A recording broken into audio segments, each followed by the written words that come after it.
What is up, everyone? Welcome to the 20 podcast, brought to you by Beatsource. I'm your host, DJ Spider. DJ Spider!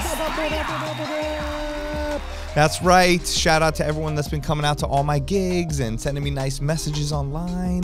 You can find out all that info on my Instagram at DJ Spider, DJ S-P-I-D-E-R. Post all my shows up there and all that stuff. I'll be coming out to Nashville and South Carolina, Vegas, Atlantic City, bunch of places coming up. Love when you guys come out to the shows and say what up to me in person. I appreciate it.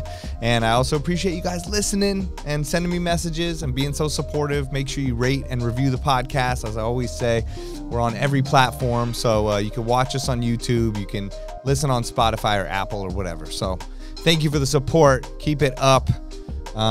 We got some crazy guests potentially coming up for the end of the year. Can't give it away, but stay tuned, baby. And today we have an amazing guest, and we've got a whole new thing that we're launching on Beatsource that we can tell you about. We've got the country music curator for Beatsource on the show today in person. He flew out from Dallas just to do this, which I have so much respect for people taking their time to come do that, and I really appreciate it. He's been working tirelessly on creating these playlists and edits and all the whole section for Beatsource for country music since April 2022, and it's November now, and it's finally ready to be used by DJs worldwide. I went through all the playlists, checked it out, really cool. I'm not very well versed in country, which probably a lot of you are not as well, so he is here to help, and we are here to help. It's pretty cool. And not only is he the country curator, he has also got an incredible DJ career himself, which you will learn about on this show. I learned a lot from him, just hearing from his journeys and what he's done over the past 10 years or so. He runs LeForce as well as LeForce Pro, which is a DJ booking company and a full service production company, doing all types of events, streams, and more. He describes it better than I can, so I'll let you get all the details from him in the episode, so stay tuned. He also has a really inspirational story of growth professionally, physically, mentally, all this stuff that I really think you're going to get a lot out of it. He wants to be the best. He puts 100% or more than 100% to everything, you can tell, and it really pays off. So check this out. You're going to learn a lot from him. I just think he's the kind of person that seems like he's innovating and growing all the time. Doesn't seem like he's gonna stop anytime soon. The other thing, make sure you stay tuned for, is that he's got some incredible voices and impressions that he can do. I don't think we've had another DJ that can do that on the show, and it's gonna have you cracking up if you can listen for that. So please welcome to the show, DJ Nate Nelson. Let's record a goddamn podcast with some country shit. That's right. We're going to do it big up here. Hey, baby, we got Hank here on the house. That sounds like Kermit the Frog. Hey, I'm Kermit. I'm the Southern Kermit. No, I can't even come close to doing it. Hey. How do you got to do the breathiness. Yeah. Hey, it's Hank Hill, y'all. See, my wife, I don't even know what her wife's name is. I don't even know what Hank Hill's wife's name is. I don't either. I think it's like Family Guy. I was about to call her Peggy. Damn, you're cheating on your Hank Hill's. Hank Hill's cheating on his wife, man. You know, Hank Hill's one true love is propane. Oh, you're good. That's you're about good. it. Oh, my God. All right. So we're here, guys. We are in Beverly Hills, California, welcoming all the way from Dallas. Came here for the podcast. You got to give him mad props for this. Yeah. He flew out here for the podcast. DJ Nate Nelson, give it up. Woo! Are you going to give me the boo button like Nick, or Dude, the real no actual boo, cheer? no. I womp, womp, womp, Yeah, wrong button. No, you're getting, well, I'm doing yours in post-production. Okay, so I can do anything. Yeah, do it. Yeah, like You're getting, right now, you're booed. You're getting the sad horn right now. It's Sorry okay. about that. I'm in California, so it works. We got Nate Nelson. He's wearing a shirt that says country shit. He can do many voices that you'll hear later. Maybe I'll start the podcast with one of them. I don't know. We don't know. Okay, I haven't edited it yet. But thank you for flying all the way here. Yeah, man. Being Thank you for having me, dude. Yeah, so excited. So pumped to be here. Yes, so excited to have you on. I was just learning a lot about your life, you know, from doing research and from listening to stuff, and there is just so much interesting stuff for us to talk about. Let's do it. Yeah, let's do it. So, so you're from Dallas. Originally from Oklahoma. Originally from Oklahoma. So I don't know if it gets any more country than that.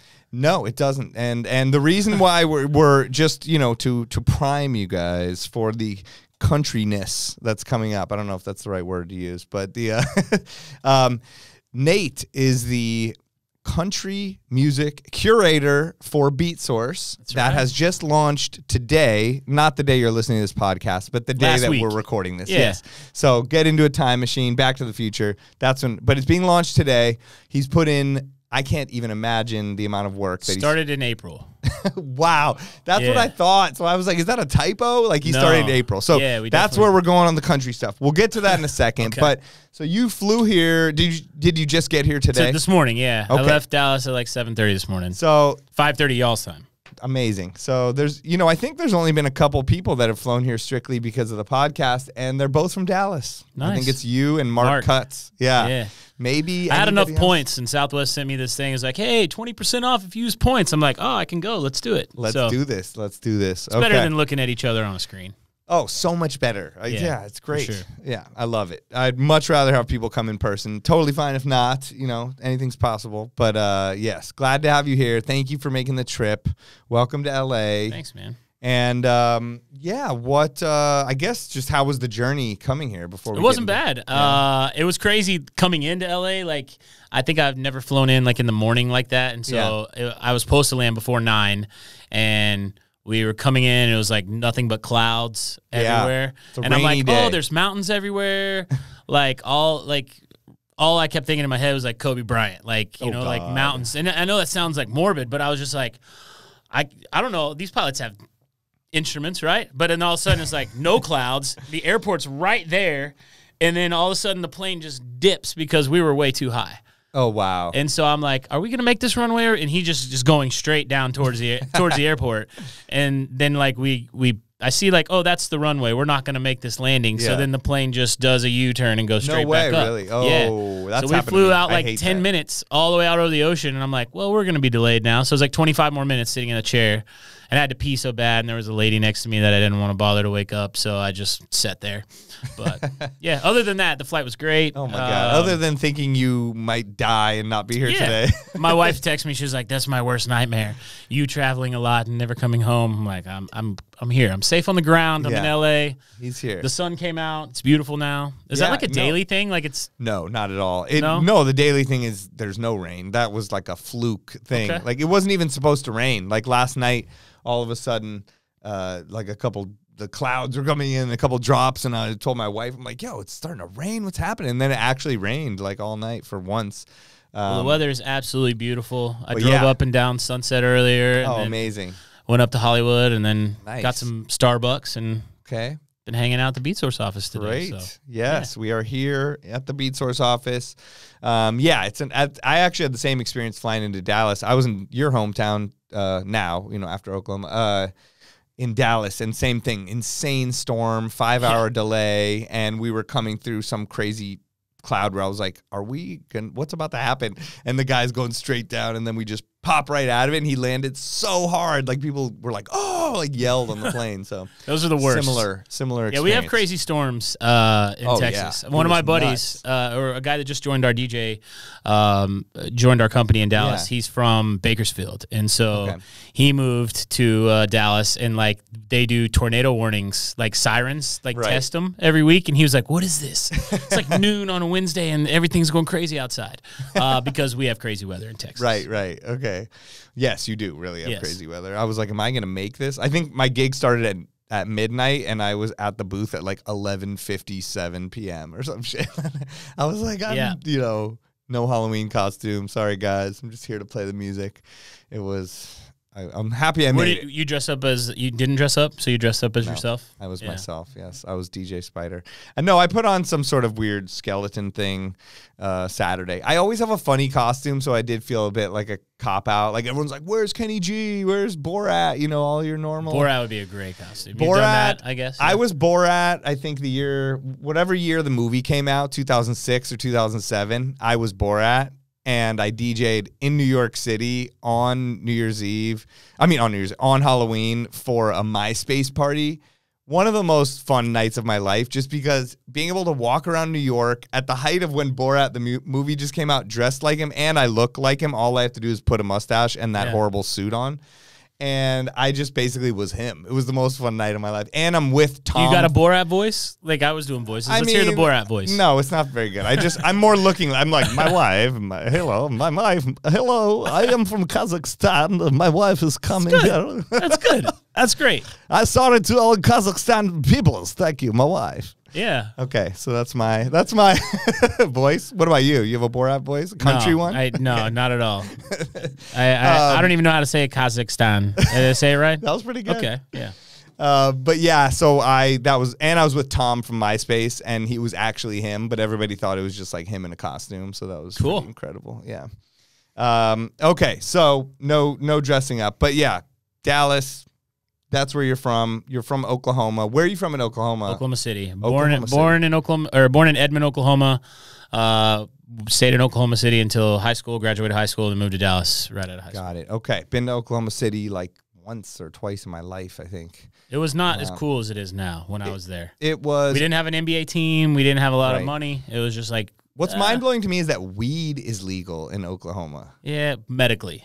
Oh. You have to have a card. Okay, but still. But you can get a... To me, like, Oklahoma seems like you get your head chopped off if you smoke weed like 10, 20 years ago. Like, Texas doesn't have anything medical. We have CBD, but... which is crazy to me, especially with Austin. It's crazy. And, like, you can go in Oklahoma and get a medical card passport, a temporary medical card now. Wow. You go into the shop, the weed store, and it's like, can I get a temporary card? They call this doctor... Oh, my back hurts. Great, you're accepted. And then you can buy weed. Oh, well, that's how it was here before it was full recreation. But it's like with my Texas ID, I can do that. Right. Like, it's crazy. Wow. Yeah, I just can't believe. Yeah, in like Nevada, people are applying for, yesterday was the day to apply for the marijuana consumption lounges. So it's going to be like a bar. Sick. I'm like, that. I want to have one of those. I'm putting that out. Are they doing weddings with weed bars yet? I have DJ'd at quite a few with weed bars and mushroom plates. Okay. Which is the next level, I think, of what's going to happen. But never tried shrooms. But I heard like microdosing is the way to go. Microdosing is definitely the thing that people are doing now. And I think it's an easier way to do it, you know. And I do see it's on the road to becoming legalized and also to becoming a party drug like alcohol, which is weird because it does create somewhat of an awkward atmosphere in a way. See, I've just heard horror stories, and like I'm really scared of spiders, and I just feel like I would hit like a deep hole if I went that way. Like, right. I know, not those kind of like, but real spiders. Like, yeah, I just feel like I would like. I've heard my buddies like they were taking shrooms one time, and they're like, "Look at all the ants on the table," and I'm like, "Fuck that! I don't want to like be looking around at spiders and ants and shit." I would, like harm myself or something. No, you'll be good. Yeah, I wouldn't worry about that. But you know, you just... I might find some other voices. I think that, yeah. Oh my God, you will get some really good voices. Nice. I think what I tell people when they try it is you can always do more, but you can't do less. Yeah. So, because that's always the problem. People it's like the Cat Williams. It is easy to get high. It is not easy to get unhigh when your baby walk in the room. Thank you. That's exactly it. Like, I wish there was another thing you could take to make it go away, because that's the only thing is that it can creep up and be way too strong. And a lot of people are like, oh, it's chocolate. It's easy. And then it takes like an hour or two. And then, but I've been noticing it like starting last summer at a wedding I did. And they were like, oh, we're all going to be, you know, at this part in the wedding, we want you to play like deep house music. And I was like, okay. And then they're like, we're all going to have a big plate of shrooms. And I'm like, that's a first, you know? And then I really had to almost relearn how to DJ to people on shrooms because they wanted like less words, you know? They just wanted like the feelings. Yeah. It was, and I wasn't so well versed in deep house and digging that. A lot of 60s trippy music. That's all you got to do. I know. I did. Well, funny enough, I did a little Motown set within it, and they got like so euphoric and were like singing it was like bringing back some memories, and they were singing every word, like loving it. So it did tap into something there. That's dope. But yes, I think that it'll be at weddings and I truly believe it'll be legal nationwide in the next 5 years. Me too. And they here in California and in LA especially, so many parties have, you know, bud tenders and either pre-rolled ones, or I've been to ones where they have literally people that'll roll it for you. Like the cigar rollers are now blunt rollers. Yeah, it's nuts. Yeah. Like Snoop Dogg's big blunt jars. roller's been in the news a lot lately. Have you seen that? Yeah. She's not getting paid enough. I think she makes like Inflation. 50 grand and she has to roll a half a pound of weed a day.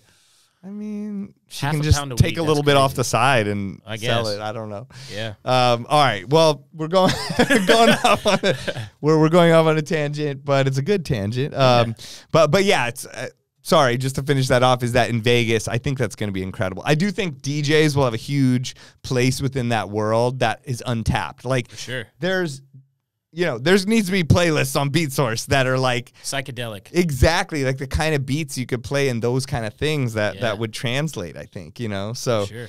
yeah, I think that's something that will grow, especially in Vegas, and will be like a big, as much as they want to fight it and have it go away, it's coming, guys. Yeah, Sorry to break it to you. For sure.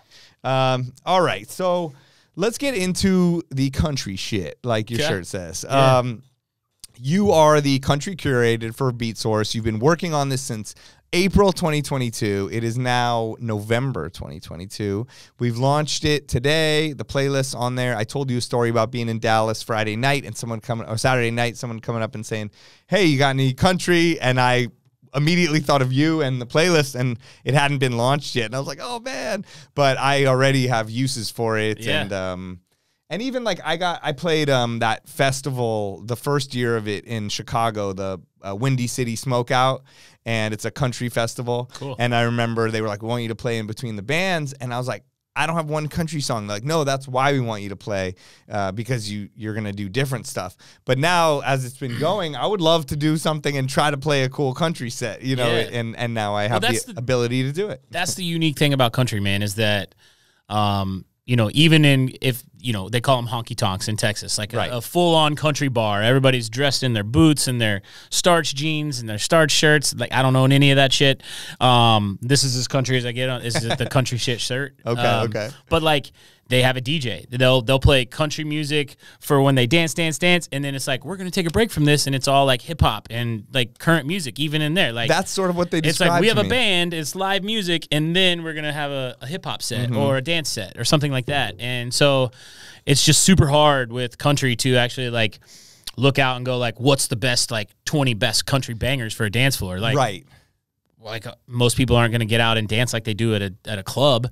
Country, they're gonna get out and like two-step maybe, or that's what I was gonna say. Are there certain like, is even like, I DJ'd a party Thursday night and these people kept being like, "Yo, play the wobble, play the wobble, play the wobble." You know, finally put on the stinking wobble, and everyone starts doing the dance and the line thing and whatever it is. And in a way, I'm like happy that they're having fun, and then part of me is also like, I hate this, you know, like.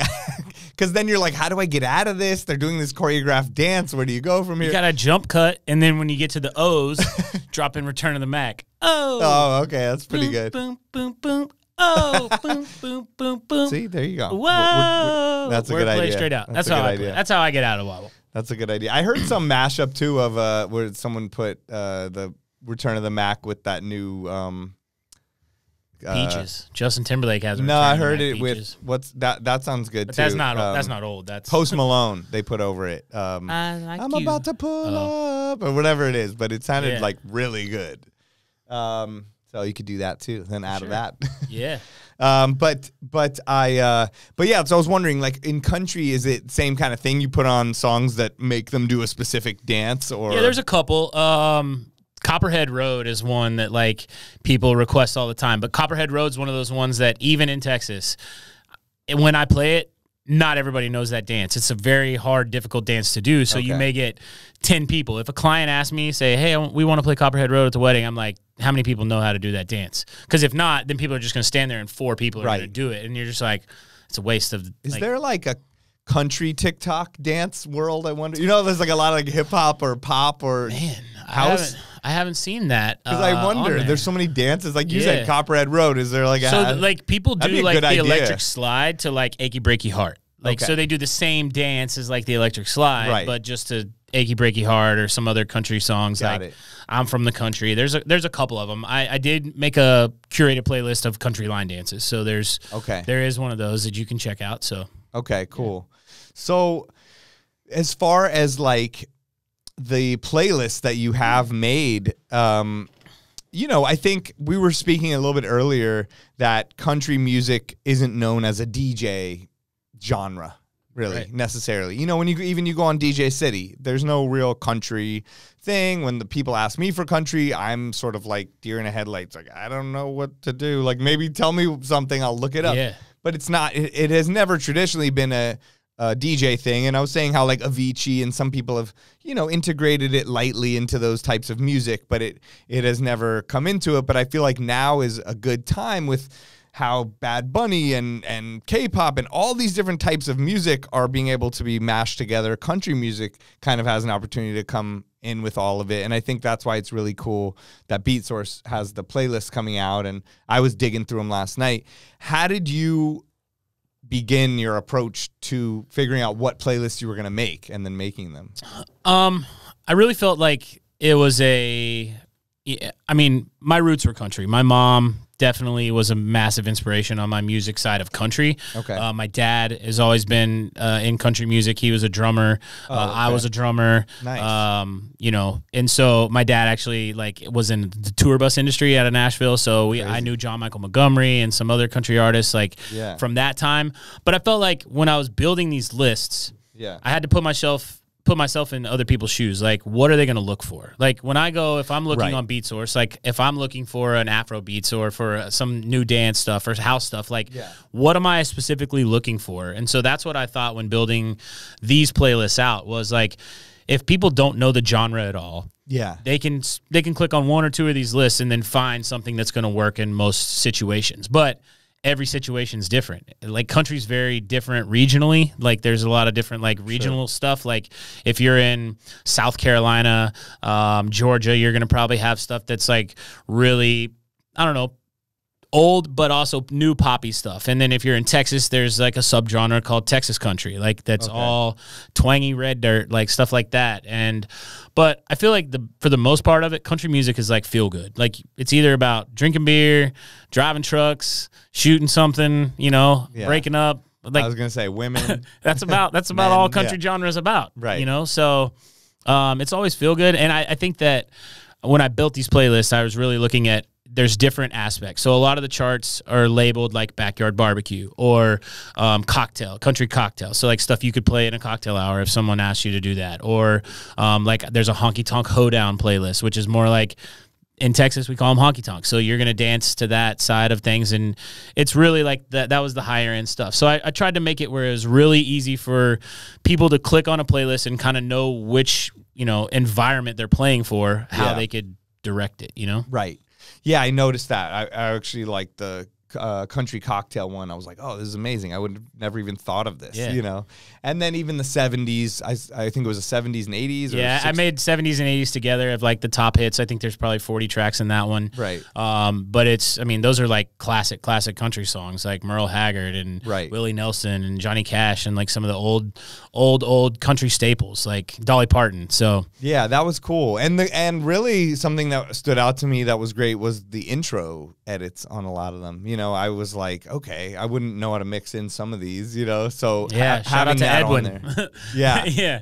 Right. So, I mean, that was great, you know, to be able to have those or have it without, because, you know, you're going to be at a thing where sometimes they want you to just echo out, put it on. Everybody has that feeling of when the song comes on. You know, country's hard, too, because people like the originals. Like, and, you know, they want, like, the whole song, and we're going to do this dance to this. Or, you know, country to me is like in any type of event, there's a ton of pretty great like slow dance songs. So like if you're trying to slow something down for dinner music, stuff like that, there's just like George Strait has 50 #1 hits. Like, you know, like he has an album that's 50 #1s. Like, you know, you could play any of those songs and most people in Texas would know those things. But like, I'm not playing, even in Texas, I'm not playing a ton of country music. Right. Like it's not something that's just like, oh, I have this country wedding and I'm going to play country all night long, because not everybody's a fan of that. And like, you know, like a wedding or a private event, like you have everybody's music tastes are different. So you have to play to your crowd. Otherwise you're just going to, if a client tells you we want country all night long,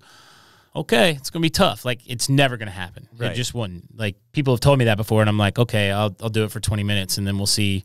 Oh, your dance floor is not full. This is what you wanted. And it's not the songs. Like, let me do my thing, and then okay, now you have a party. So exactly, it's tough, but.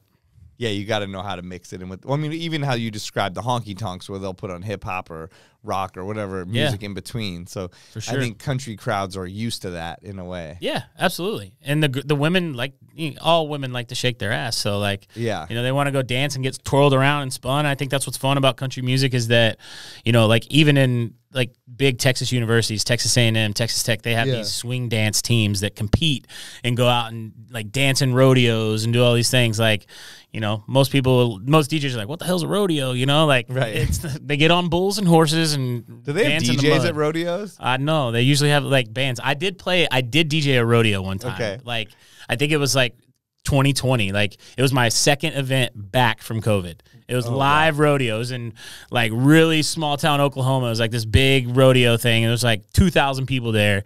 And they were like, we got a DJ after the rodeo tonight. And I'm like, I don't know what the fuck I'm going to play, but I did. And it was good. But like that was the first time I've ever played a rodeo. And that's the first time I'd ever seen a DJ at a rodeo. Yeah, I've never seen it either. What's the most country shit you've ever DJ'd? Probably that rodeo. That's what I was thinking. It just made me think of it. Like, is there anything more? Yeah, probably that rodeo. I mean, I did a really cool event last month, and it was a really rich dude, and there was a bar back in Dallas in the 90s called Cowboys. Okay. And now there's a second or third version of this bar called Cowboys Red River, but it's in a totally different place. The old Cowboys was iconic. People like Tim McGraw and Keith Urban and Tracy Lawrence, all these old 90s icon country artists all played there before they made it big. And like they were playing at this bar called Cowboys. Well, the clients met at that bar in 1994. And they were dance partners, and then they both got married and went their separate ways. Wow. And then they both got divorced, and then Facebook brought them back together, so they got married. And he's like a multi-millionaire now. So they wanted to recreate that bar, and they took a ballroom and literally scaled it out and recreated the entire bar. And that was my job to play the after party. And it was like she wanted it all to be 1994 or older country music. And so I had to like curate that whole list off that and play to that. But then she's like, I do want dance music, but I want it to be 94 or older. So I'm like playing Tootsie Roll and like old shit. Like, wow. And it was crazy. And I played a little bit of newer stuff, but for the most part, I tried to stay in that theme for them. Yeah. That was really country. Like they had a disco ball that was a saddle. Wow. It's nuts. That's incredible. Yeah. They went all out. Yeah. That's amazing. And so, how often, like, will you be updating the country playlist and stuff? I mean, I'm looking at the charts and stuff that's coming out weekly. I have some ideas for some more country lists that I want to build. I think I do want to take that list from that party that I just mentioned and like take that whole party and make that a playlist. That would be cool. Like, yeah, I do that sometimes where I'll just take my history and transition it over as much as I can to Beatsource or something to see if I can make a playlist, for that specific party. Yeah. Because it's nice to see what the DJs played or if you were in that type of situation. Yeah, I want to definitely, like, I'm going to put out a Christmas list because, like, Christmas parties and corporate events, like, country artists are always putting out great Christmas albums. So I'm going to do a Christmas a playlist here soon. I have like 4 or 5 other ideas that I've already got on the back burner to be putting out stuff. But I hope to, update the top country list every week of stuff that's coming out and, add some more stuff here and there. But I mean, if I were giving advice for country music, like, don't try to take risks with country with new stuff because it's tough. Like, trying to play a new record that just came out that's still not even trending on TikTok is tough enough. Like, but if you're playing a new country song, like, it takes country a while to really hit like its stride and be able to play it in an event like that where you're not just going to completely kill your dance floor if you're trying to play it, Right. So like you versus the hip hop music curators, very different because the hip hop music curator is going to get sent 10,000 songs by Friday, and you're going to go through them and be like, oh, well, I don't know. Right. Yeah. So Nelly's got a new one out with Chris Lane. It comes out Friday, which will be last Friday when you listen to this. But it's called Birthday Girl. You should check it out. I I listened to it. I think it's pretty good. I think it could make some noise, but Nice. you know, I want to Any song about a birthday, especially birthday girl. I think you're. Yeah, I think it's got the good name. It's got Nelly on it. Like it sounds good. So, you know, I'm fortunate enough that not a lot of country releases are happening that are like super, super popular. So I can actually go through and listen to most of them and kind of just be like, I think this might pop off, but I'm going to, you know, put all the new releases out and have them on our new release section of the page.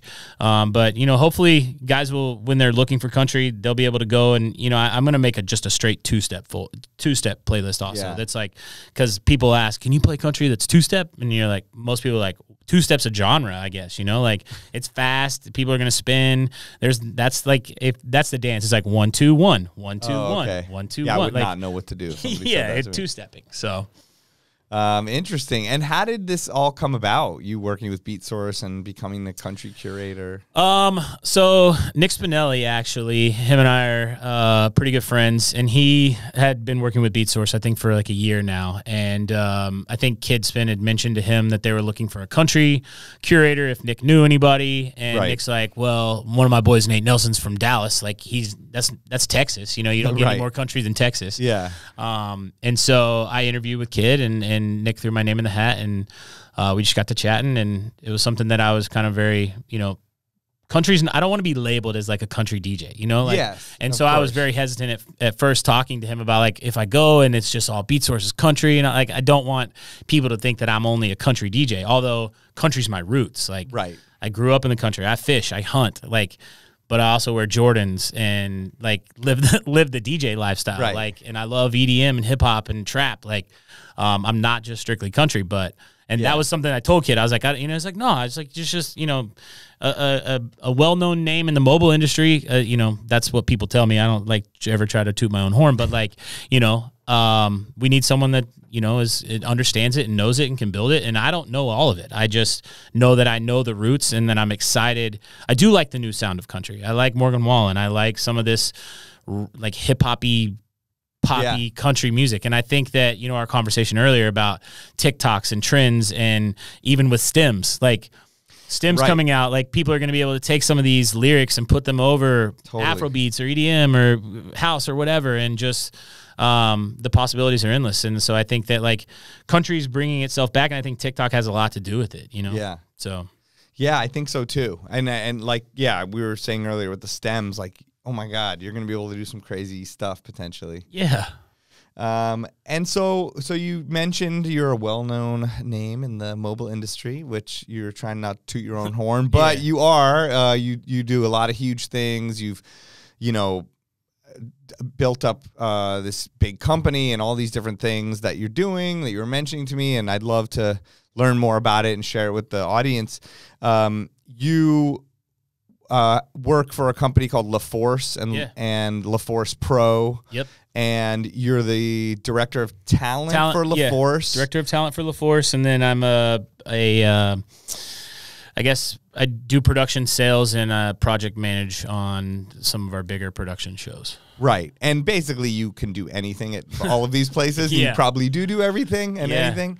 But I know those are your basic titles. But I guess, can you break down kind of what you do there, what those companies are all about, and like... Yeah. So, I mean, the 10,000 level view of LeForce is we really started as a DJ-only company 12 years ago. 5 DJs turned into adding a couple here and there. And so I started training DJs back in 2014 probably, I think, or 13 maybe. Dom Nagella, he was my first assistant that I started training and brought into, you know, doing it. And it was one of those things, it's like, okay, Dom became successful. Now can I replicate what I did with Dom? And then I just started training guys over and over and over again to where we went from 5 or 6 DJs to now we have 30 on our roster. And we're going to have, I've got 5 in class right now. I started with 10, but most classes when I start, you know, people will fall off or they can't handle it. The anxiety of like, oh, I thought DJing was going to be fun, but I got to be in front of people, like especially in private events. Like you got to MC, you got to know all those sides of things, and they'll just kind of fall off or not hold up to their side of the bargain. Like for me, like you don't pay to go to my school. you're going to get paid a lot of money to go work for us. Like, you know. And when you say school and class, what do you mean? Like, are these people that already have a certain level of DJing under their belt? Or are they literally like, I think I could be a DJ? I have some. It's really hard to, like, I wouldn't say, like, I say, like, LeForce is a unicorn. Like, there's not another company like us in the country. SE is probably the closest on the, like, boutique side, like, because they're, like, they have all talent names around them. So, like, LeForce, we have Dom Nigello, who's really highly known in Dallas. We have Justin the DJ, who, if you are on Instagram Reels or TikTok, you've probably seen him. Like, he's all over the place. On your Discover page. We have Tony Pre. We have Mike Villa that came from Crate Hackers. I don't know if you know him. He moved to Dallas and joined our team. We have a really good team, but we're also like building up talent. And so these guys come to us where they want to be a DJ, or they may have a little bit of experience. Like, I have one kid that has blown me away on the actual DJ side of things. And I'm like, you've been DJing a lot? And he's like, just in my bedroom, you know? And I'm like, whatever you're watching on YouTube, whatever you're doing is like, you have it. You have that it factor. Yeah. And so he's going to be a rock star. But basically, like, it's hard to break bad habits. Like, people that come to me with bad habits, it's hard to break. So I like to try to get them as early as possible in their DJ career and kind of mold them to put them on events. And the events that we're doing are not like, you're not going out to a nightclub and having to do all the crazy things. Like, you need to be able to manage an event, understand how the event's going to flow, make basic announcements, and just play great music. And then, just like anything, if you want to succeed in this career, you're going to go practice it. It's like a guitar. I can show you how to play guitar. Right. I can hand you the guitar. And if you can do the chords, it's going to be up to you to go actually play your instrument and figure out how to make your sound and make what you do great. Yeah. So I give them the tools to do that. I show them all the correct ways to do those things. And then I've been just successful of kind of really building a great roster and a great team of guys that we have this fun, family-oriented, atmosphere. We're always trying to do different, new, cool things with them as like a team. We had the Texas State Fair, which everything in Texas is bigger. So, like, our State Fair is huge. We had like 2.5 million people go through the gates in 24 days. Oh God. But their midway, their rides, all the lights and all the things are crazy. Yeah. And so I'm like, I got to get lifestyle and headshots for all these guys, right? Oh, yeah. Let's take them to the fair.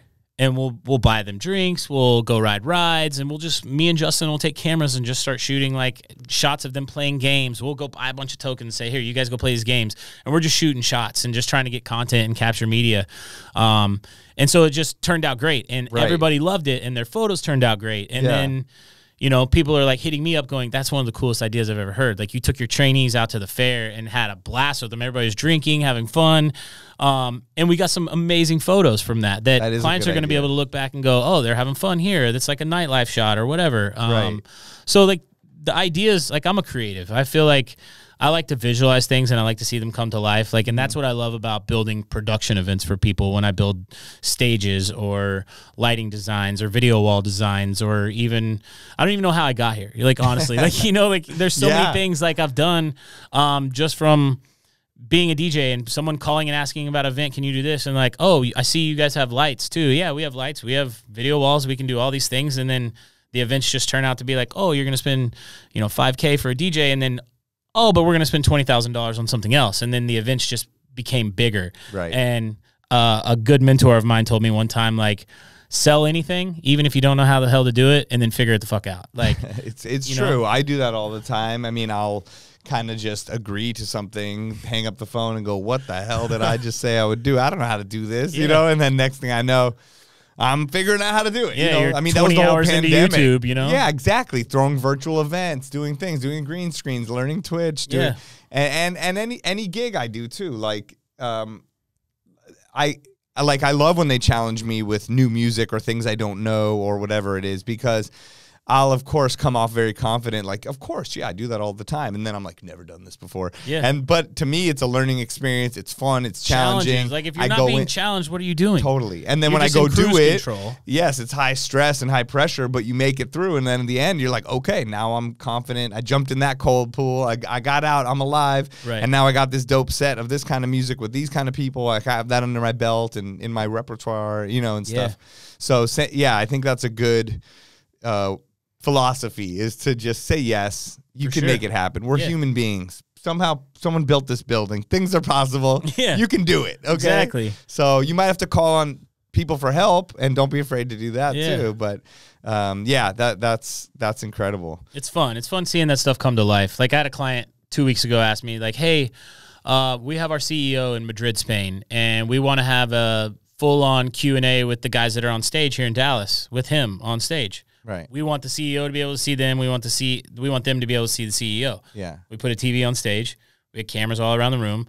I used all my cool tech stuff to run those cameras into the Zoom call. Right. So the CEO's looking at the Zoom picture of them on stage, talking through our mics that are running through my boards and all these things, and they're full on having a conversation on stage with the TV, and the guys there talking back to him. Like, Crazy. it's crazy, the technology and the things that we can do. But Yeah. that was the thing. Like, the client said, can you do this? And I said, yeah. And then I'm like, okay, now I got to figure it out. Yeah. How do I do it? That happened to me with the Zoomies, like that company Zoomies. They wanted to do a virtual event.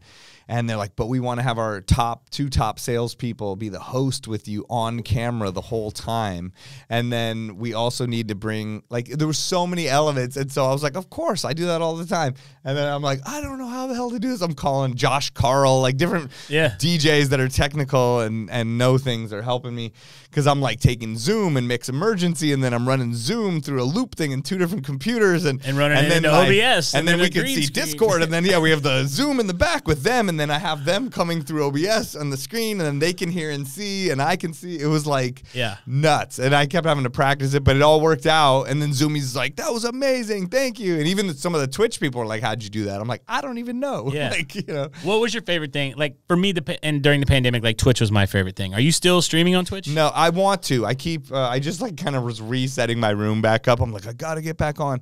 There's so many things I want to do on Twitch I want to bring this show on there. I want to do all these other shows, but no, I haven't been on for at least, I don't know, months. It's probably been a year for me. Yeah, it's been. I was doing 3 days a week, like, really for a long time. I was doing once a week, and that was hard enough. And then and then maybe like a boom bap Mondays or something if someone asked me. But no, I haven't done it since earlier this year. But also, fun. we were way more refreshing. shut down than you guys. Like, yeah, true. The first 3 months of this year, I mean, every gig I had got canceled. I mean, this year, like 2022. I mean, I had some of the biggest gigs ever booked all January. Like, it was, all gone. CES, Sundance Film Festival, every award show, Grammys, every single thing. January, February. And then I think when Super Bowl came and they threatened to move it from here to Vegas, and then they didn't. And then everybody kind of just like pushed through and had these parties here, and people were weird about it because we were still all like masked up. And I saw a lady today walking down the street wearing a mask outside. Yeah. Well, people still wear them a lot here. I mean, I don't mind. Like, I think it's kind of nice that it's gotten to a point where people can wear it or not, and it doesn't matter. Like, respect either way. But do you think, like, and I know you talked about this on your podcast last week, like, do you think that, like, you've only had COVID once? Yeah. Do you think that like affects you later on? Like, if someone like me that's had all three versions of it, I've had it and now I'm still living and everything's still great. Like, right. Do you think that like affects all of Californians like that? I feel like y'all were very cautious about it. And like in Texas, we were like, who gives a fuck? We got guns. Let's go. Yeah. No, I know. Trust me. I had Danny West on the show to kind of like talk about it. I probably shouldn't have said fuck, because that would have been like a great cut for like Instagram. No, we just put a little beep sound. We put a beep sound. They're not going to know what you said. No, I mean, I think it doesn't matter. I mean, I think at the end of the day, it's, everybody can respect each other's choices and what's going on. And the mask thing, I think, to me, a lot of the time is just to, like, I feel like if someone's wearing a mask, if they want to protect themselves, go for it. And if they're doing it to protect other people and they don't feel good, then thank you. Like, mad props to you. And that's where it comes from. Like, when I used to go to Asia and I would see everyone wearing the mask, I'm like, what's going on here? But they were like, oh, it's more of like a thing of respect. They don't feel good and they don't want to get everyone sick. I think that's what it is, and I think Americans just have a harder time of, like, because we like looking each other in the face and being like, are they smiling? Are they nice? Are they mean? Are they racist? Are they not? Like, everybody's judging each other so hard here, and in other countries, they're more just like, hey, what's up? Or maybe in, where they wear masks. But That was the worst part about masks, because like I'd smile at people and I'd be like, you they have can't no see. idea. They I can't know. see that I'm smiling back But at I them. think people, you know, like one of my best friends, he still hasn't gotten it, you know. So we went out the other night. We saw Adam Sandler. I mean, he wore a mask in the thing. I was like, you're going to get it, dude, eventually. But, Yeah. But like, and then Adam Sandler comes out and he's like, hey guys, just getting over COVID, you know. And I'm like, oh, this is going to be great if we go you go for 3 years without getting it. You come to the Adam Sandler show and then you get it from Adam him. Sandler. He's like, then it'll be worth it. I'm like, all right. Yeah. But I mean, I think some people are just, you know, everyone has different thing. I also think it's almost like a video game where if you made it this far without getting it, anyone I know that You have a hasn't, high score? yeah, they're like trying to just like push it to the limit. Or I'm like, you're gonna just get it, you know. But also they're worried about long-term things, and you don't know. And Yeah. I don't know. Whatever. Look, we made it through. We're here. Yeah, we're here. So For sure. but just like I was saying, only reason we're talking about that is that here it was so different. There was no, you know, it was like I was saying, it was all shut down. Like, because I'm talking to people and like, oh, shit's still messed up. And I'm like, think about it, it's 2022. The first 3 months of my life were canceled this year. So I'm happy just to be back working, even if it's not full normal yet for me. It's still even weird. So you were on Twitch for probably like, what, a year and a half? So yeah, I was doing Twitch earlier this year. I got on like right away. Like I was one of the very beginning people. And then, I think I was very dedicated for like a year, or maybe a little more than a year. But I mean, doing this podcast too and all that, it just stacks up. I'm a dad as well. Yep. We got school, we had homeschool, then we had outside of school. My son is super athletic, so we're doing endless sports. Let me ask you this. Do you feel like teachers should get paid more money after having the COVID years of being home with kids and teaching them? It was, I mean, yeah. And, I mean, just the way they were dealing with it on Zoom was pretty incredible. Yeah. I was like, damn, how are you doing this? But, yes, teachers do a lot. Mad respect. Yeah, I just wanted to shout out my wife for that, because she is in education. And, yes. you know, I told Kid that I would talk about my wife as well, because, you know, she is even a more country buff than me. Like, really? And so there was a lot of times on the input, like her idea was for my Let's Go Girls playlist. Like, you should make one that's all the best females of country music. That's the truth, though. And I mean, I'm like, we're you're DJing right, babe, for the you know? ladies. You know, that's what we're doing. You know, for me, first thing that pops in my head, Shania Twain. But she's like, no, you need this, this, this. And she's helped me build a lot of those things. And so, you know, behind every good man, there's a great woman. So behind every great DJ is a great woman as well, sure. because they give you that female, you know, insight into a lot of it. My wife will be like, no, don't play that. And, you know, they tell you, that's why a lot of women DJs are incredible, you know, is what I try to tell, because they're tapped in with their own, you know, people. For sure. When there's women on the dance floor, there's men on the dance floor. Right, exactly. And they can make that happen. Yeah, so I agree. That's amazing. Well, so LeForce, you know, you've got the two different sides of it. That's interesting that you almost have like a DJ school for it. Yeah. That we try to do it 3 times a year, if not. Most of the time we're doing it 2 times a year. Okay. Once in the fall, once in the spring. So these guys will finish. They have 3 weeks left. We have class on Tuesday nights. We typically do a 10-week class, syllabused out each week. They know exactly what they're going to be doing with homework on the side. We recently implemented a program called The Blueprint, which is like a video course for like basics, like how to sync microphones, how to plug in all your stuff. Right. And then he has a beat mixing boot camp as well. That's pretty good. I've actually gone along with the class this year, because this is the first year we've implemented it. And he did a really good job of like teaching basics of even like, you know, beat gridding your stuff down and understanding your music, and then every button on a controller. He like goes over the functionality. Like, you know, most techie people, we're gonna touch the buttons to see what it does and figure it all out. Like, he broke it all down for them, which has been cool. And so that stuff I really don't have, like, it's a lot of work to train 5, 6, 7 DJs, you know, while I'm doing 30 events during that time, while I'm producing big events and selling, and also being a dad and a husband and trying to sleep whenever. Trying to sleep is the hardest part. And playing Call of Duty, you know, like, you got to have that time. Got to do that on Twitch. Okay. That's crazy. So, and then do these DJs go on like a salary, or do they just get paid per gig? So we have, we We have a 401k program and medical benefits as well. For each DJ? Not for each DJ. They have to hit a certain threshold. Okay. So Glenn, the owner, shout out to Glenn. He's one of the smartest dudes I know in like he was an accountant. I think he has 2 degrees, and one accounting, one in like business or finance, or one of the two. I think it's finance. So he's a numbers dude. He's always breaking down the numbers and just kind of trying to figure out the next step. And he's always told me, like, I don't want to be the face of the company. I want to be the guy behind the scenes that's making all this crazy wizard stuff happen. Right. And he's kind of just let me run on the creative side. And so that's been amazing. But these guys, if they work a certain amount of events, they would be considered a full-time, and they're all, you know, employees. They get W-2s. And then we have some that don't work that amount of events that are contractors. And it's their choice if they want to do the insurance and the benefits and stuff like that. And if they do that, are you like, you just have to do this many events a year? They got to work that we tell you. Yeah, they have to work a certain amount of events or hours a week. So we have like 16 full-time employees that are working, 2 sales girls, production manager, and we have like 5 guys that work on production events. We have a warehouse manager and a warehouse assistant. And then we have a COO and a HR manager now. Like we just hired a HR this year. So it's kind of crazy. Like, it's just like we're a real company now, you know, like for years we were doing it as just figuring it out as we go. Just like selling, you know, you figure it out as you go. Right. And it's kind of just, it's been amazing to see the growth. We were talking about that the other night. We were hanging out. One of our guys that was vital in our production team moved to Oregon to work for Intel, and he's like wanted to be in robotics. Super crazy smart dude.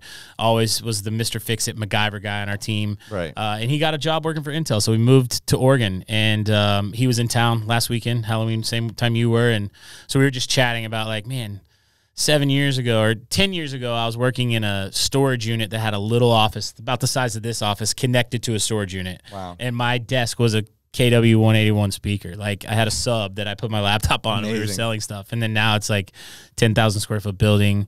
We have another storage facility. Wow. Like, and is it primarily events, like private events, special events? So we do, I would say the majority of our wedding business, or the majority of our DJ business is weddings. Definitely this time of year, we're getting a lot of holiday events.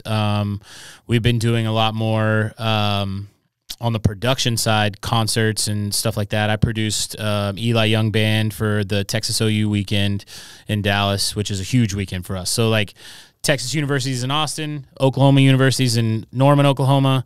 It's called the Red River Rivalry. So they meet in Dallas and play in Dallas every year for their college football game. Right. And so we got hired to do this 3-day event. We brought in a stage and did a country act on Friday night before the game.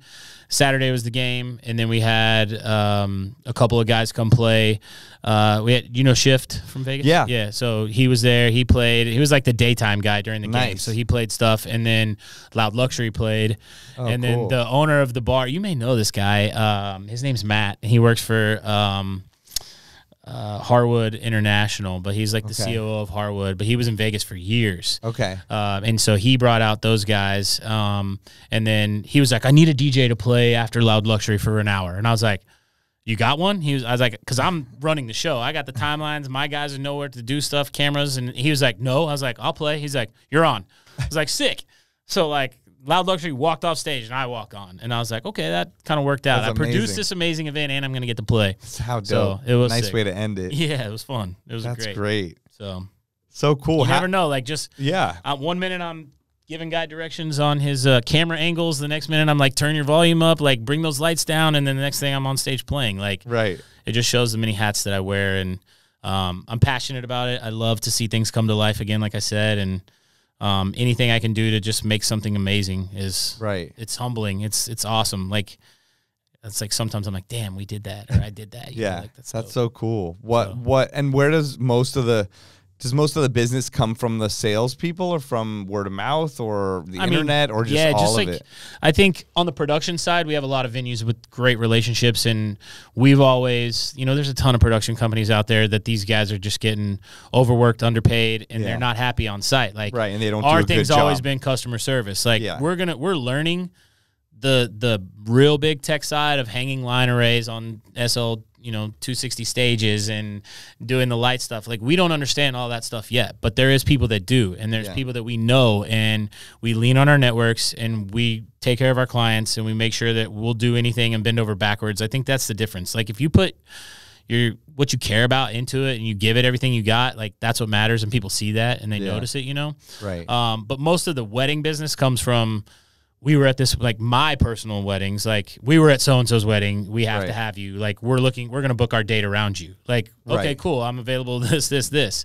And I raised my rates again this year just to kind of step back, make the same amount of money DJing, but do less events, just because, doing 120 events in a year and trying to do all the other things is just... Do you have it's always so hard when people hit you like, oh, what's your rate for this event? Like, do you just have a specific number now that you I do for Saturday, yeah. Like, if you're going to take my Saturday, no matter what it is, if it's 2 hours for an after party or if it's 8 hours doing an entire wedding, ceremony, cocktail, everything, like, that's going to be my rate. Like, because... And that's bringing all the equipment and all the stuff. Like, you're like, it's this much. Yeah. And that's it.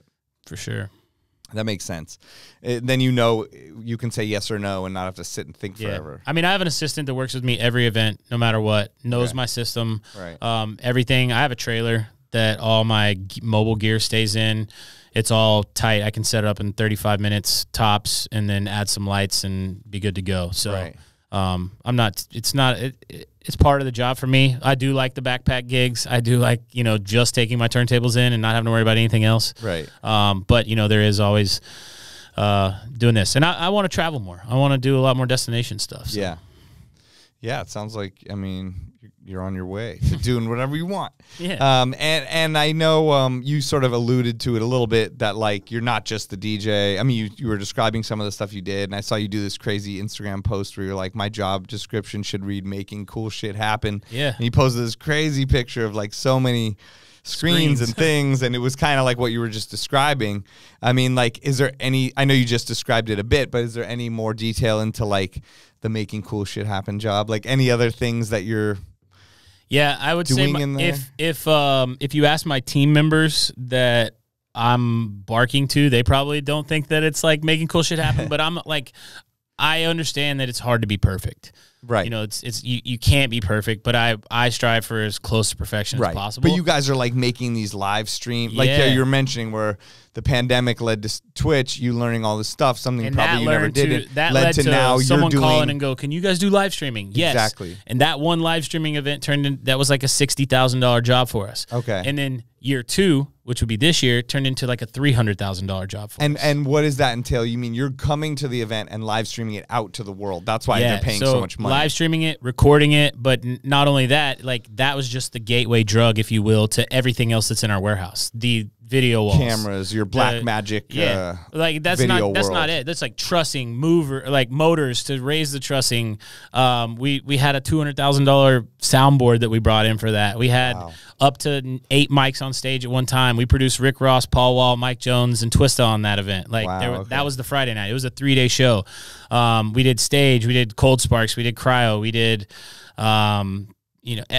everything you could think of. We produced the entire show, and I had to route video walls that we hung from the ceiling and also the in-house arena video walls all through my switcher, which I first time figuring out how to route all the systems. So that photo, I know exactly what you're talking about. There's like 9 screens. Yeah. And that's I put it in my notes. My iPad that's right next to that. That is what controls all of it. I could sit back and control everything on my iPad. Right. And I learned that from watching YouTube. Wow. That's crazy. Yeah. Thank you, YouTube. Yes, thank you, YouTube. We should be paying YouTube for, like, college credits, but... Well, we are. We're watching commercials. Yeah. True. We watch the ads. Yeah. That's incredible. Wow. And what about, like, how do you... Well, so you talked about having your assistant. You talked about having the people under you and, like, sort of trusting them. How do you get to the point where you fully trust these people? It's hard. Very hard. I have not got a phone. Well, I say I haven't. My watch would have rang. My phone's not in the room. But okay. I have 2 big events. One install for a 2-day show going on right now. But I have another show that it's already started in Texas. No one's called me. Okay, and that's it was a good like sign. I was the event manager on it. I did No news, good news. all the calls. We did a Zoom meeting with everybody that was on our event yesterday. Right. And I think preparation, if you prepare with anything, if you prepare to walk into an event and know at least a little bit, like if you're playing a club, you're researching the club and what type of demographic comes to the club and what the club owners want and who's going to get bottle service, those things. Right. You go to a wedding, you prep for that wedding. Now you can go be the best version of yourself possible. Yeah. Right? And so if you prep to walk Yeah. into an event, I am stress-free knowing that I did my job. Every single person on my team that went today knew exactly what they were doing when they got there, what they were unloading off the truck, where it's going, and how Yeah. to set it up. Right. That's part of the trust factor is I have to trust myself to give them the information. And if I give them the information correctly, I know that because I am so passionate about the overall vision and the finished product that they know, like, they're going to send me photos. And then they're going to hear from me if the photos are not what I want them to be. Like, that's me trusting myself to give them the information and then trusting them to go execute it, you know? Right. Yeah. Because I can't be in 10,000 places at once. No. Even on a Saturday when I have a big show, like, I'm going to be DJing somewhere and they're going to be producing events. Right. So. And as DJs, we know that the best thing is when someone actually trusts us and we do our best and it actually works out. Yeah. So hopefully the people you're bringing on have For the sure. same vision, I guess, and are on the same page. I've got great team leaders. We have the best team we've ever had. Like Jake and Steven, those guys, and James, they're out crushing it every day, and they're doing it. And they do the majority of the grunt work. I just manage the clients, and then, you know, when it's big shows, I'm out there trying to outwork them because I feel like attitude reflects leadership. And then if you're outworking everybody on the team, then that's going to push everybody else to work harder. You know what I mean? Yeah. So, yeah. 100%. You said lead by example. Yeah, for sure. And just, I mean, well, you seem like someone that gives everything more than 100%, you know, and you want to be. I don't have a low gear. Like I'm always 110. Like, right. Even how you just said, oh, if they want to hire me for 2 hours or 8 hours, like, you know, like you're like, damn, you know, that's a long gig to do. Yeah. But I mean, I mean, like set up and like, no, I know what you 10, mean. I know 12-hour days. I'm just saying that you are not you're gonna give it your all. And Yeah. like you seem like the kind of person that's not gonna half-ass anything, no matter what. I don't ever. Yes, which is amazing, and I think that's probably why you're constantly successful. And it seems like you apply that to your life. I know that you've had like this weight loss journey, and I actually didn't. I heard you talking about it a bit more. That this has been going on for a few years now, right? Yeah. So in 2018, I weighed 405 pounds. Damn, that's crazy. Wow. We can drop that soundbite. Damn, Blat out. yeah. And today I weigh 275. So wow, that's huge. So okay, like 130 pounds over the last few years. I dropped a lot of weight. In 2019, right before the pandemic, I dropped over 100 pounds and did it all just dieting only. Dieting, walking, running. Wow. And then, just like everybody during COVID, I kind of ate too many cartons of ice cream and brownies and understandable. You know, smoke too much weed and then you eat too much because it's just like, oh, what are we going to do? I don't have to go anywhere today. Nowhere. I get to get on Twitch and play music. Yes. Cool. So everybody gained weight and then I gained a lot of it back. And I've always known that, like, you know, doing all the things that I do, stress eating was like my coping mechanism. And so I've really had I've worked on that a lot on my diet. I'm very self-disciplined on the things that I can put in and out of my body. And then the last time I went through 75 Hard, which is a very hard program, 75 straight days, 2 workouts a day, gallon of water, no alcohol, stick to a diet, read 10 pages of a book and take a selfie picture every day. Oh my God. And I finished it the first time I did it. And then I tried to lead a group this time, and I had about 8 people that were going to do it with me. And the people that really wanted me to do it failed already. And so I was like, I was on a road trip with my family, and I was like, we were in the car 10 hours, and I hadn't done either workout. I was like, yeah, I'm not going to make it today. Otherwise, I'm going to bed at 5 a.m., and we got to go to Graceland at 9 a.m. I'm not doing that tonight. So I failed, but I'm still sticking to my diet and drinking my water and doing those things. And October was a crazy hard month for me to even try to do it, like, you know, working every other day, if not. You know, one of my DJs said something to me 2 days ago. He's like, man, I feel like I'm in my best stride. My music's great right now. I was like, you're DJing every other day. Like, there's a reason. Like, if you're playing in September, like other months when you play, Friday, Saturday, and then have 4 or 5 days off, and you play Friday, Saturday again.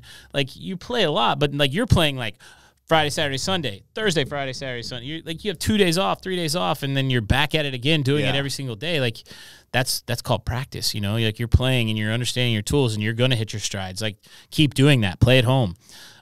So yeah. I don't know. That's incredible. Well, congrats. Thank you. And props. And I know it's an endless journey, but it is. That's incredible. It's inspirational. Yeah. And how did you even get into DJing? Growing up in Oklahoma or being born in Oklahoma and growing up in Dallas. Yeah. How did that start? I bet you've heard a story like this before. Like, I was in college and my friends started getting married. No, I actually was a drummer in high school. I played the drums. I started playing drums at the age of 5. My dad was in music, and I played drums in a band, Christian rock band, from like 6th grade till I was a sophomore in college. And then the band kind of broke up because I went to college in Dallas and they were still in Oklahoma. Right. And it was just really hard with schedules. Yeah. They had a guy filling in for me. And then he was a way better drummer than me. And it kind of was like, and then the band just broke up after I left anyways. But damn. It was all good on that side of things. But then I went to a different college because this was like my first time away from family, and I had no supervision, and I was a goody-good until college, and then my grades were awful, and so my dad made me move to a college that was close to his house, and so I went there, and I was sitting in the advisor's office, and he's like reading off electives, and he said radio production, and I said, ooh, I like to talk, I like music, you know? And so I took radio production, and then I got actually hired by the radio station. So I did radio for 3 years, and I was doing like a Wednesday. I remember it was like a Wednesday night, and I had the late night shift, and these middle school girls kept calling, "Can you DJ our dance? Can you DJ our dance?" And I was like, "Yeah, have a teacher or an adult or somebody call me. I'm not gonna tell you like 12-year-olds that I can come DJ your dance." And so they did. They called me, and I literally, I knew I had a sound system because I played in a band. I had some Mackie 750 like thumps, and then I didn't have subs, but I had a 16-channel Mackie board from my band because my dad's a dentist, so I had the money in the band, so I bought all the gear. And so I had a microphone, and then I had all these RIP CDs, and I took like a Discman, and this was in 2004 probably. So I had a Discman and then like a rack mount CD player, and I was like, had them on channel 1 and channel 2, and I was just CD to CD back and forth, and I played that middle school dance and like the feeling of the feeling of people dancing and like screaming to the next song you play was like a euphoric drug, and I was just like, this is great, and I was hooked from that point. I started every dollar I made like working, I just started saving it to buy turntables, and I had like the Denon DN 100s, like the first CDJs, the small ones that look like CDs on the top. Right. I bought that, and then just went full on in. And I still, in my office in my house, have a flyer of like from KSSU Power 92, DJ Nate Nelson, like the first event I ever DJ'd. I have that like framed in my office at my house. Amazing. So 2004 is crazy. That's so cool. Were there any specific DJs that inspired you coming up? I was always a huge fan of, like for me being on the mobile side, I didn't really understand the whole world side of it until I moved to Texas. So I had moved back to Oklahoma after college for a few years, and that's where I met my wife, and my wife was from Dallas. So, so she's the reason we moved back, because teachers don't make shit in Oklahoma. They make decent money in Texas. So we moved back for that. And I was just like, how am I going to DJ in Dallas? Like, I'm coming from small town Oklahoma where I was playing at one bar every night of the week in a college town, right? Like I was Monday nights here, Tuesday nights here, whatever. Right. And I'm like, I'm going to Dallas. Like there's 9 million DJs.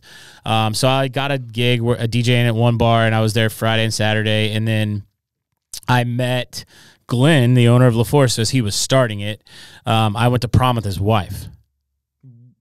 You were like the date? Yeah, we went to prom together multiple times, but I was a goody good in high school, so like we never really did. Like she was just a friend that I met at church just camp. Went and danced. She was way hotter than me, and I tell him this today, and like he knows this story. That's like incredible. And so I had messaged her on Facebook like, "Hey, I see your husband's a DJ and has a DJ company," and she's like, "Yeah, you guys should meet." And I was like, "Great." So I met with him one day, and like from that day on, we've been just like best friends. Clicked. Siri's paying attention.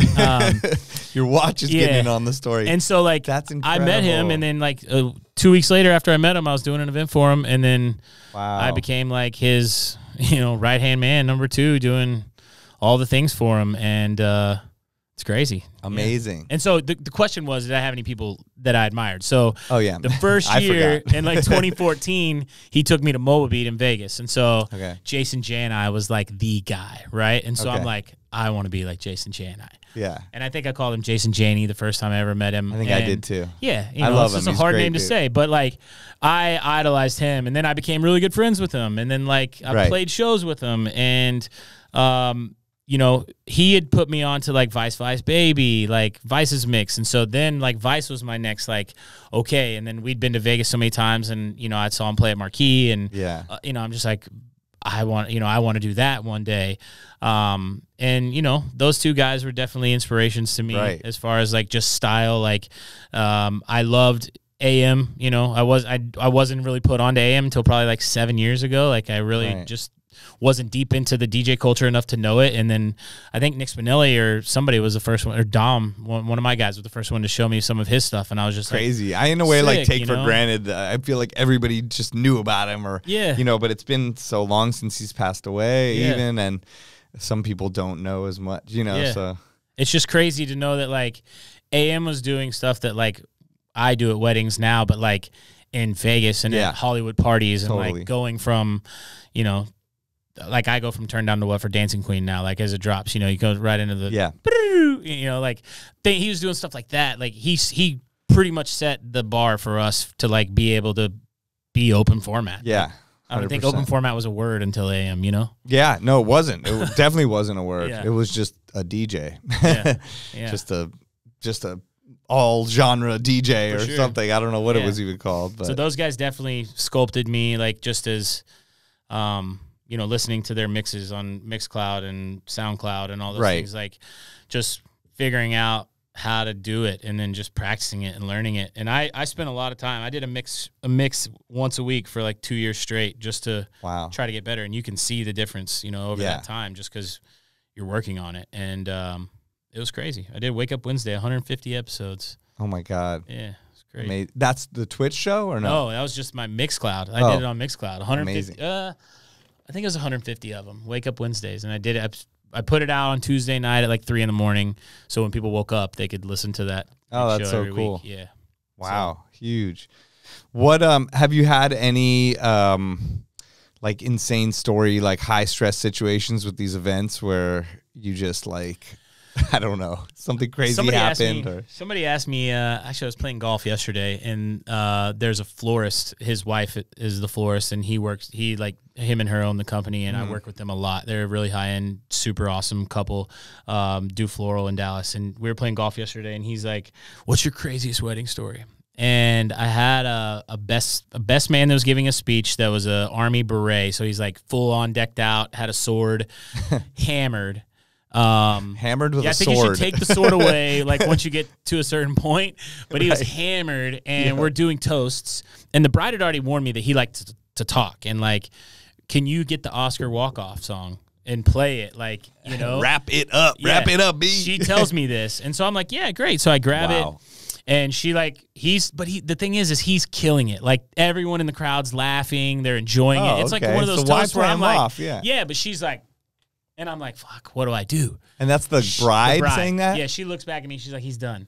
And I'm like, no. So I waited for him to like. Like, this once in a lifetime. Yeah, he's great. He's killing it. And like, everyone's laughing. He's got a sword. He's going to cut all the cables. He's going to cut my head off. And so he was doing so well. The crowd was really into it. It wasn't one of those best man speeches where you're like, oh, wrap it up. Like, he was doing well. And so I waited. He told this other joke. Everybody laughs. And then I cut his mic. And then I start playing music a little bit low. And I'm like, all right, Justin and Jessica are going to head over and cut the cake. And he's like looking at me like, what the fuck, man? What the fuck? And I'm like, we got to cut the cake. And he's like, I'll fucking cut the cake. Pulls his sword out and goes wham right through the cake. And cake just explodes, bro. All over the bride's dress, all over the planner, all over the photographer. What? Cake goes everywhere. Yo. And I'm like, you know, I still have that Oscar music going, but everybody's looking. What was his face like? He's just fucking raged out, mad. He didn't even care. Yeah, he's like, I've killed people before. Like, it's his wedding, right? No, he's the best man. The guy that did this was the best man. I thought it was his wedding. No, and so he's giving the best man toast, and I'm just like, I don't know what to do. What is the groom doing? You know what I did? What? I just played the Cupid Shuffle and just turned it up real loud and just was like, I got to go talk to the planner. I need a 5-minute song that people will just go dance to. Like, I had no idea what to do. What was the bride and groom's face like? Oh, she was furious. She was crying. She was, you motherfucker, like screaming at him. I was like, I got to play music as loud as I can. What's the groom doing? Like, sorry, babe, you know John. So this is, they started drinking before the ceremony. They had guests arrive 30 minutes before the ceremony for cocktail hour because this is in like this automotive museum, all these classic cars. Then they go and do the ceremony, and everybody has champagne in the ceremony. And then they come out and have cocktail hour. Then it's dinner, and so people are lit. Like, oh my God. And it was just like, I'll never forget that moment. Like, you can't write that shit. It happened. And I was just like, okay. I didn't really see the bride. So it wasn't that sharp. If it was a real sharp sword, it could have just sliced right through. It, right? Like, it was just like one of those. It was like a bat. Yeah, it just exploded. The cake, like, I think it was because he hit the top tier. All that fondant stuff or whatever. It doesn't. You can't chop through it. There's like good. A plastic level. Yeah, and he like hit it and it just it went everywhere. It was. What about the person that made the cake? She was like, no. She was gone. They just drop. They're drop and they leave. Yeah, they drop and leave. But yeah, that was nuts. Okay, that's a good story. That was crazy. Do you have any stories of maybe your own personal journey where like you were like, this isn't for me, I'm gonna quit, but then like you came back? Has that ever been a thing, or just kind of? No, I get asked all the time if I ever was gonna like go do it on my own. Okay. You know, since people are always like, yeah, you've been with LeForce so long. Yeah, like I did it by myself, and I realized that I don't want to fucking deal with taxes. I don't want to deal with the business side of like finance, like all the money side of shit. I don't have to worry. Like, I have a girl that does my contracts, right? And we have a lawyer that works for our company that builds our and looks at our contracts and does those things. I get to worry about being the best version of myself, being a creative, being able to go rock the parties, and then also being able to build cool shit. And like, all I got to worry about is I know what my costs and margins are now, but I don't do the paperwork on it. Right. I just get to build it and have fun with it. So that I would never leave that aspect. And, you know, it's just like, I want to see where this goes. Like, I still feel like there's so much more that we have to accomplish. And I wouldn't walk away from building this empire with this guy. I wouldn't walk away from all this stuff that we built together. And I love it. I love what I do. And it's it's the thrill of it, you know, like yeah, that's great. What was I gonna say? I mean, we've learned a lot. Yeah. I think some other things that I just want to get into before we get out of here was you're into all this country shit. You grew up doing all these other things, but have you ever been fishing or hunting? Have I been fishing or hunting? Yeah. That is, well, I grew up here in Los Angeles. Well, I mean, there's an ocean. I was going to say, we do have a lot of, like, people that are not from here, a lot of nature things. Like, I would go hiking all the time. And yes, I would go, do some watery things in Marina Del Rey. Wouldn't call it fishing. I think maybe go on a sailboat for a minute. No, I'm not, You already told me you're not like the sportsy guy, right? I'm not super into any of these. Yes, I'm not good at that. I've surfed. I've done all of these things maybe a few times, but none of them are my specialty. Hunting, never done anything close to that. My sister became a farmer like over the pandemic, like moved up to Ojai and bought a farm and became a farmer. And that's the closest to like, what are you guys doing up here? Like, you're killing the animal. I'm like, this is nuts. Like, I can't believe it. And she's a chef. So I've like, seen a lot of like animals killing, from the beginning to end. But no, I've never gone out and like hunted. I've fished sometimes. My son was super interested into fishing and I was like, okay, let's do this. So during the pandemic, that was like one of his birthday presents, got him this whole fishing trip up at this lake and tried to get more into it. And when we've gone to like Catalina and different places, I've gone fishing with him and it's been fun to learn how to do it. But I'm definitely not an expert. I've got hooks going in my fingers and stuff. Yeah, that's the worst. Yeah. But it's fun. It's a cool thing. I like it because of bonding thing with me and my son. My dad never really brought that into my life. So, I've been learning, it's crazy the things we do for our kids, right? Yeah. Oh my God. I mean, he's my whole life, So we're both DJ dads and, I love it. You have a 10 and a 6-year-old? 11 and 7. 11 and 7. Yeah. Okay. Yeah. I got my son just turned 10 last week and, it's what incredible. Was his birthday? October 25th. Okay. My daughter turned 11 on September 29th. So, Oh, nice. Yeah, not too far Yeah, apart. so just about a year older. Yeah. Yeah, I mean, it's incredible. I love him. And Does he have a cell phone yet? No, he's been begging me for a cell phone. I got him a phone, but it's not connected to cell Wi-Fi? service. Yeah, so I got him an Yeah. old phone with his own iCloud account that he can use on Wi-Fi only. But does it not, like, when you get a text from him, just be like, warm your heart? Oh, it's the best. I mean, Yeah. I was in Dallas this weekend, and both nights, like I just got on, and he's like, "Love you, Dad. Good night." And I'm like, "Okay, this is the nice part it's about cool. him having I a got my phone." daughter a phone for her 11th birthday. And my Yeah. wife and I went back and forth on it. Yeah, it's been and so hard. we did. But it's just now with technology, you can restrict their times. Like, Yeah, it's And it's fine. crazy, and I like- can see what he's doing. Yep. And in a way, you're teaching them a life skill for the future as much as you don't want them to be on it, like as long as they use it they'll responsibly. teach you a thing or two about Yeah, it. Like, yeah. My daughter's taught me stuff about my own phone that I've Right. had for years. I've had an iPhone since the first one came out. Yeah. She's had hers for like 2 weeks, and it's just like, Oh, yeah, same. Dad, did you know you could do this? No. Yeah, I know.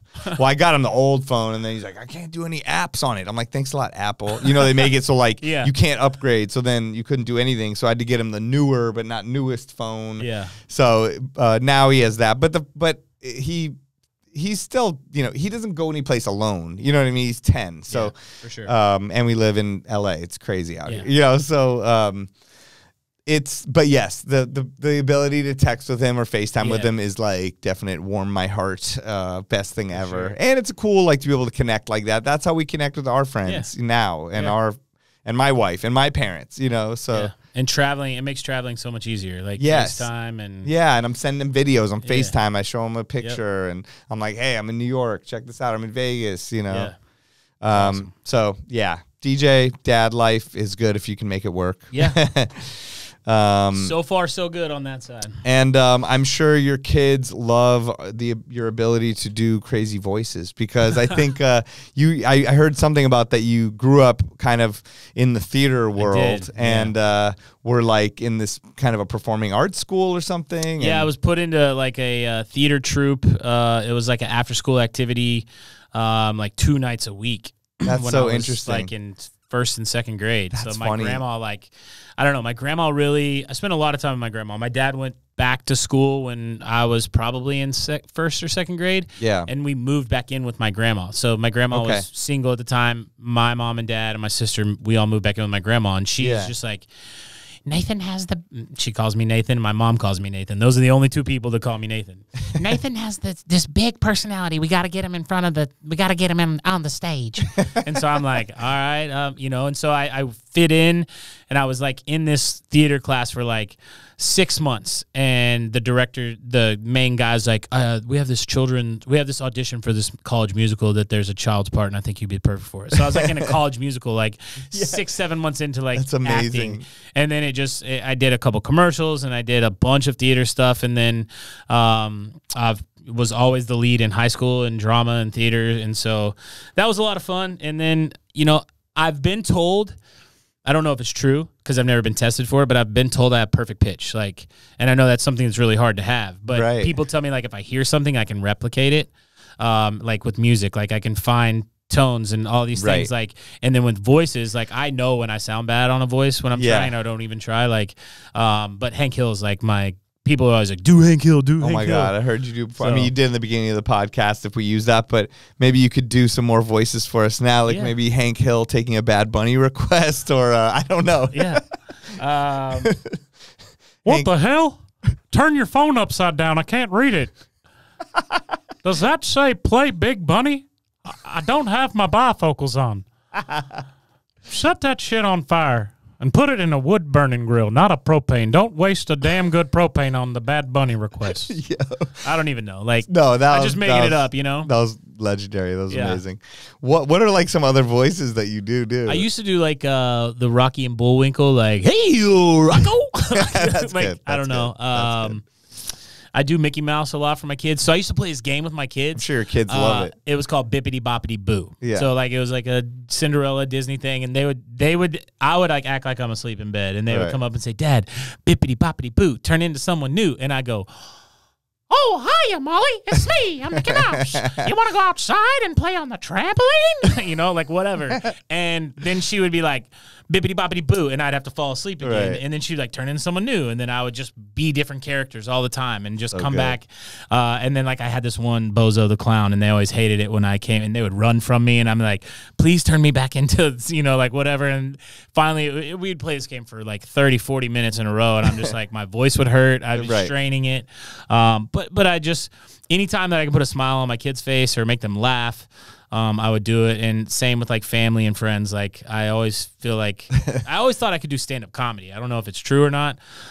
Maybe there's like an improv place I could hit up in LA tonight and just go try. I'm sure there is, but there's tons. Yeah. A lot of struggling comics out here. Yeah, for sure. I've never done it, so I would just get up and probably say something to get me canceled. You know? Yeah, I feel you. I mean, same. People always tell me, too, like, you got to go do stand-up comedy. I'm like, all right. I have always wanted to a little bit on the side, you know, so maybe one day. Yeah, but do you ever feel like, I feel like I would say something that's like, oh, you're done. I know. You can't ever do anything again because it's such a cancel culture around Well, here. no. If you're in a club, say whatever you want. That's the beauty of it. Okay. Nobody's filming in the, you know, belly room of the, you know, bottom, like, open mic at the Improv or something. I think you're good. I could do Cat Williams too. Like I did it a little bit earlier, Yeah. but I could like quote Cat Williams' Pimp Chronicles from start to finish and sound just like him. Okay, I think you should try to do a stand-up. I think both of us should make a pact that Let's one do day it. we're going to do a stand-up comedy. You know what I've realized, though, is like when I did Beyond the Music and I did the podcast and I had to speak in front of everyone, just like did kind of like a monologue before, and it felt like I was doing like stand-up comedy for DJs. Yeah. And I'm like, if I'm ever going to do it, the first place I would do it is at like a DJ convention. I think that's our place. We should do something like that. Next year's Beyond the Music, we're just going to have like the roast of Vice. Exactly. Or like whatever, you know, like have a roast session or a stand-up comedy thing. Yeah, we should.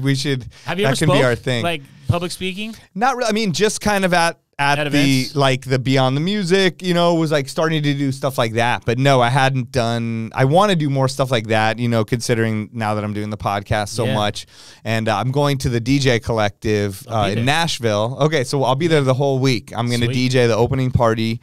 Then me and Jason Jani are doing some sort of like. I don't know that you've been released yet as like who. I am. Oh, you are. I'm released. Okay, I'm released.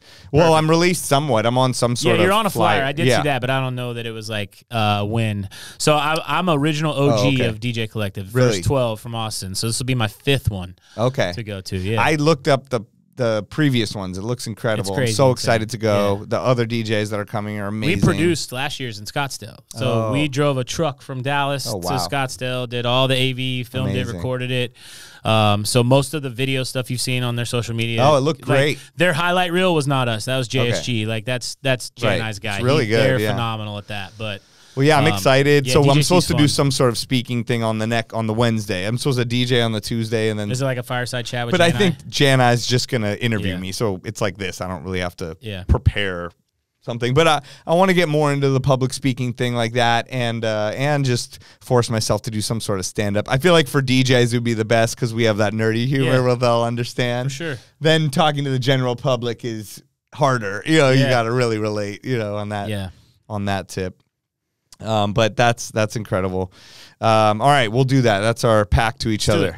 I'm in. For 2023. That'll be one of our goals. Okay. And speaking of, do you have any other goals that you're leading up to or things that you're trying to work towards for next year or for just the future at all? Man, I don't know that I have any like crazy like set goals of like I want to do this or I want to play that or I want to be anywhere. I just know that if I continue to try to make every day better from today, that who knows where the world will take you. Like, you know, I look back, if someone were told me 5, 7, 8 years ago, I would be doing what I'm doing right now and making the money that I'm making right now and having fun doing it, I would have been like, there's no way that's possible. You know? And so I don't know that, like, I want to be open to opportunities. I want to continue to just give everything that I got to the people that are giving me those opportunities and let those opportunities, you know, take it from there. Like, so. That's great, man.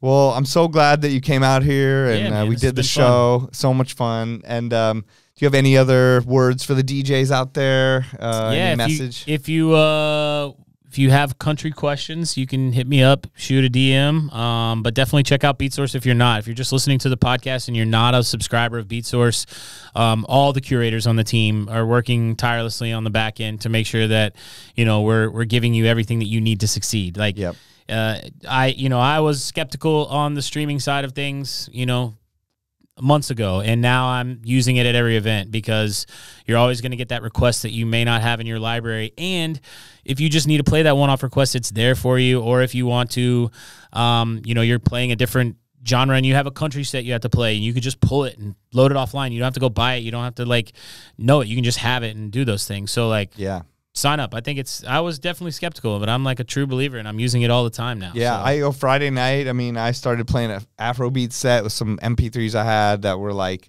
some edits, and then people were so much more into it than I realized, and I was like, oh, I'm not really organized with my Afrobeat stuff. Boom, Beatsource in there. Ended up playing all these songs. People are freaking out, like, oh, man, how do you know this? You're doing it for the culture. I'm like, yo, D. James, thank you. Yeah. You know, like just sure. dipping into that. So, yeah, it's great. The more and more I use it. And as, you know, now with stems, it's just crazy.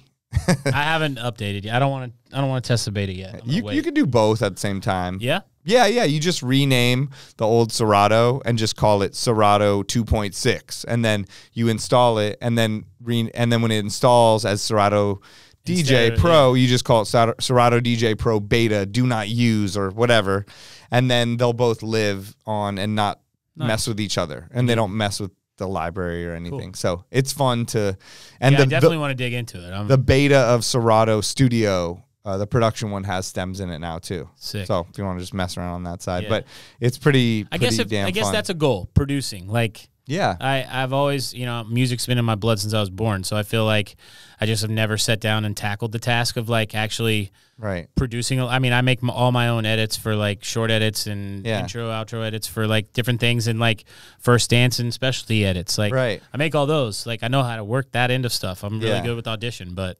I've never touched Ableton. I've never produced. I think that may be a goal. Yeah. Sounds good. For sure. Let's do it. Let's go. And stand-up comedy. Stand-up comedy production. Write that down. Put that down. Put that on the whiteboard. And where can everyone find you?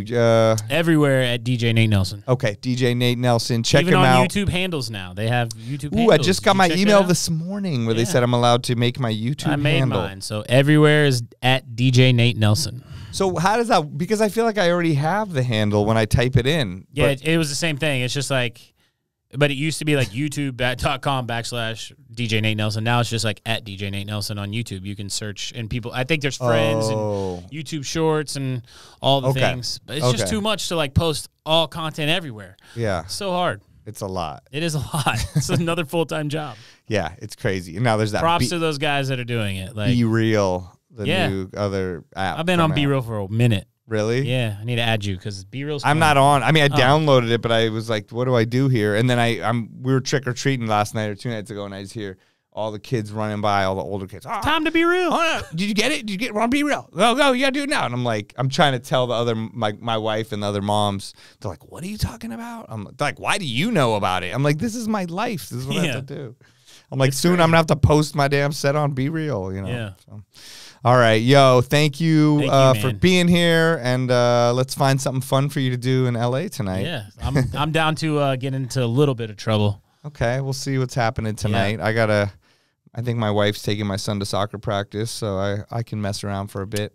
Nice, let's do that. All right, DJ Nate Nelson on the 20 podcast. Thank you for coming on. Thank you. Peace. All right, thank you to Nate Nelson for coming all the way out here from Dallas and doing this in person. Thank you for all the country music playlists, and now I'm going to be able to go to a gig and play country if they need me to, and look like I know what I'm doing, because I don't know if I do. Thank you guys, the Beat Sorcerers, for tuning in week after week. Make sure you rate and review the podcast, and make sure you tune in next week. The 20 podcast is produced by Beatsource, so join us next week for more interviews as we discuss music that matters to DJs. I'm DJ Spider signing off. Peace.